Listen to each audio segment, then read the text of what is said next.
नमस्कार, जय हिंद। उम्मीद करता हूँ सभी स्वस्थ होंगे, मस्त होंगे, अच्छे होंगे। अगर आप हमारे चैनल पर नए हैं तो चैनल को सब्सक्राइब कर लीजिएगा। आज हम वर्ल्ड करंट अफेयर्स में बात करेंगे। अमेरिका ने भारत के हाल ही में अपने नियमों में जो बदलाव किया है उसमें भारत जो नए टैरिफ लगाए हैं, लेकिन भारत की दवा कंपनियों को इससे छूट दी गई है। और भारत की सबसे बड़ी दवा कंपनियों का जो प्रतिनिधित्व करने वाला संगठन इंडियन फार्मास्यूटिकल अलायंस IPA ने इस फैसले का स्वागत किया है। और यह संगठन उन कंपनियों का समूह है जो भारत के कुल दवा निर्यात का 80% से अधिक योगदान देती है। जो IPA के सुदर्शन जैन हैं, जो महासचिव हैं, उन्होंने इसे सकारात्मक कदम बताया है। अमेरिका का यह फैसला दिखाता है कि भारत की सस्ती और जीवन रक्षक दवाएं दुनिया के लिए कितनी ज़रूरी है। और ये दवाएं न केवल लोगों की सेहत के लिए महत्वपूर्ण है बल्कि आर्थिक स्थिरता को बहुत ज़्यादा महत्वपूर्ण भी है। जो भारत और अमेरिका के जो व्यापारिक संबंध हैं, भारत अमेरिका के बीच व्यापार लगातार बढ़ रहा है। आप लोग को जानते हैं, दोनों देशों ने मिशन 500 के तहत आपसी व्यापार को $500 अरब तक पहुंचाने का लक्ष्य रखा है। और इस मिशन में दवा उद्योग की बहुत बड़ी भूमिका मानी जा रही है, क्योंकि भारत अमेरिका के लिए किफ़ायती और असरदार दवाओं का एक प्रमुख सप्लायर है। अमेरिका के लिए भारत जो अच्छी दवाइयाँ प्रोवाइड करता है, और IPA का मानना है कि भारतीय दवा उद्योग दोनों ही देशों के व्यापारिक हितों को आगे बढ़ाने के लिए पूरी तरह से तैयार है। और इससे दवा सप्लाई चेन बहुत मजबूत होगी और सभी लोगों को सस्ती दवाइयाँ मिलेगी। अमेरिका में भारत लगातार अमेरिका को दवाइयाँ प्रोवाइड कराता है, मेडिसिन प्रोवाइड कराता है, तो इससे अमेरिका को बहुत ज़्यादा बेनिफिट होता है।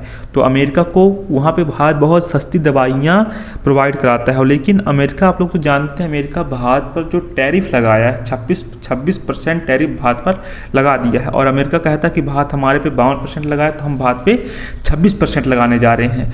भारत सरकार ने आयात शुल्क हटाने की अपील की थी। जो IPA ने भारत सरकार से एक ज़रूरी मांग की है कि संगठन का कहना है कि आयातित वस्तुओं पर लगने वाले 5 से 10% कस्टम ड्यूटी को हटाया जाना चाहिए। भारत हर साल अमेरिका को $8.7 अरब की दवाएं निर्यात करता है, जबकि अमेरिका से केवल $800 मिलियन की दवाएं खरीदता है। और अगर देखा जाए, अगर सरकार कस्टम ड्यूटी हटा देती है तो इससे भारतीय दवा उद्योग को और भी ज़्यादा फायदा होगा।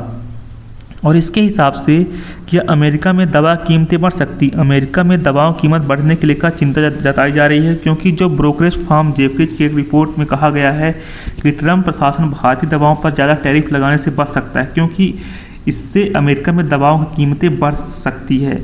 और हालांकि कुछ विशेषज्ञों का मानना है कि अमेरिका भारतीय दवाओं पर 10% टैरिफ लगा सकता है। अगर ऐसा हुआ तो भारतीय दवा कंपनियों के पास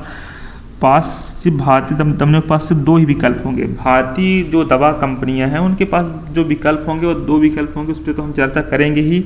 और ये जो विकल्प हैं, आप लोग तो जानते हैं, भारत जो USA है, जो अमेरिका है, जिसमें या तो टैरिफ का खर्च ग्राहकों से वसूल करेंगे, जिसमें अमेरिका में दवाई महंगी हो जाएगी, या फिर उसके अलावा लागत खुद वहन करें, जिससे दवा कंपनियां दवा विक्रेताओं को सप्लाई चेन पर दबाव बढ़ेगा।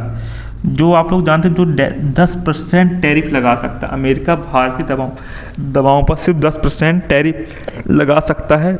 अगर ऐसा हुआ तो भारतीय दवा कंपनियों के पास 2 विकल्प होंगे। हमने विकल्प पर चर्चा कर ही लिया, आप लोग तो जानते हैं जो विकल्प होने वाले हैं।